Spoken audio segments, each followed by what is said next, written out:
So, good afternoon mga kabeng-beng sa mapagpalang araw po sa ating lahat. Especially kay Sir Alvin Ganancial. Sir, ito na yung unit mo, napaka-pogi. Original manlapat frame type na hammer type mga kabeng-beng. Ayan, napaka-pogi. So, gawa ni Tata Esteng. 24 inches long barrel, long tank po. Original manlapat silencer. Ayan, napaka-pogi. Naka-BSA black powder 4x7x44. Ayan po, dual barrel band na yung ating mga ganito, napaka-pogi po.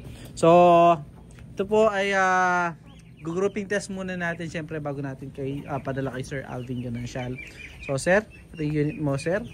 So, tukak, ito po ay long tank na pero nasa 15 to 17 shots lang po dahil naka-powerize na po yung unit. So, yung kanyang average velocity nasa 680 to 700 plus FPS. So konti na lang halos kasi lakas na po ng PCP. So Sir Alvin Ganancial, ito na, grouping test muna natin. So dahil wala tayo side cam po, so zoom na lang po natin ulit. So nasira po kasi yung ating phone na pang vlog na pwede doon sa ating side cam. So pahawak ko na lang kay Utol po. So subukan na po natin, no? So first shot po. Pangkura yan ito. First shot. Second shot.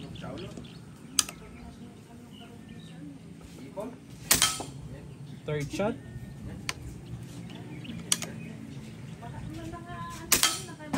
Fourth shot, pang-apat. Pang-lima. Pang-anim.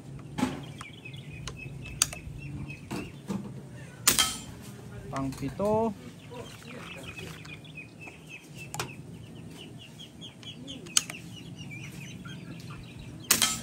Pang-walo. Pang-siyam. At last, pang-sampu.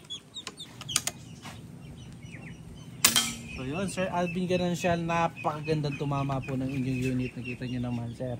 So yan, 10 shots po yan, sir. So ito yung inyong unit, sir. Ayan po, wala pong daya, ha. Thank you po, salamat po sa tiwala, sir. So papadala na natin yan bukas po, Monday, no? Thank you po, salamat mga kabeng-beng. So see you next vlog. Sir Alvin Ganancial, salamat po ulit. Peace out.